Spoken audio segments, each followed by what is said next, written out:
Hello stars, this is Miss Lee, your 3rd grade literacy teacher, ready to help you become a better writer and reader today. Before we get started, please make sure to have a nicely sharpened pencil and a notebook with you at hand. I will be starting off Module 10 again with the essential question, why is it important to pass stories down to the next generation? Remember, by the end of this module, we should be able to answer this question using examples from our reading. Feel free to pause this video to think about this question. In today's lesson, we will be delving into new vocabulary words for our next reading, Cinder Owl and the Stinky Footwear. Remember in the beginning of this module, I mentioned that some tales are funny and talk about stinky feet? Yep, this is the one. Oh, brother, this guy stinks! Okay, let's get started. Please open up your notebook and write the following vocabulary words down. Upcoming, proclamation, pungent, and snickered. Next, I want you to write down the definition of these words. Feel free to pause this video while you write the definitions down. Then, I would like you to answer the following questions about each word in your notebook. First, write the questions in your notebook, leave some space, then answer them independently. Remember, great writers always restate the question so that we remember what is being asked. Before we end today's lesson, I would like to do some more vocabulary work. If you look at this chart, you're probably wondering what the 4 letters V-C-C-V mean.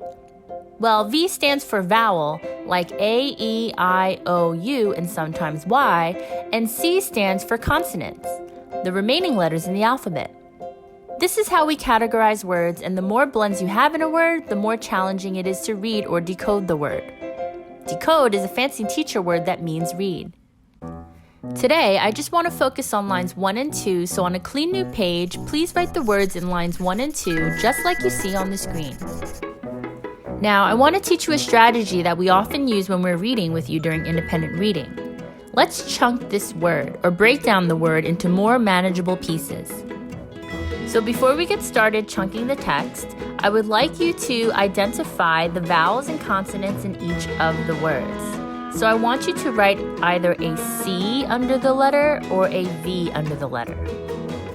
If you notice here, I chunked the word between the 2 consonants. So basically, remember the 4 letters V, C, C, V? I'm putting a line between the C's, or consonants. So if I'm reading a book, I can do this by covering up parts of the word with my finger. Great readers use this strategy if they're unsure how to decode a word. After we chunk the words, let's read them together. If it helps, you can read it by chunks and sound it out slowly. So repeat after me. Computer, appeal, expected, chapter, uncommon. Line 2 reads, perfect, conductor, survive, extension, pizza. Great job! Not only did you chunk the text, but you were also able to identify VCCV words. Well, that concludes the lesson for day 9. I'm looking forward to reading your tales and also curious about your thoughts on Miss Marrera's lesson. Remember, her lesson was about the coronavirus being called the China virus, and she wants to know what is your opinion. Please make sure to submit your work. This will be inputted in the gradebook. So I'm still not sure if every student is connecting to our Google Classroom. So can everyone go on today and comment? This is a wonderful way for us to keep in touch daily and also a great way to submit work. Last but not least, I just want to say hang in there and you're doing an incredible job. Have fun!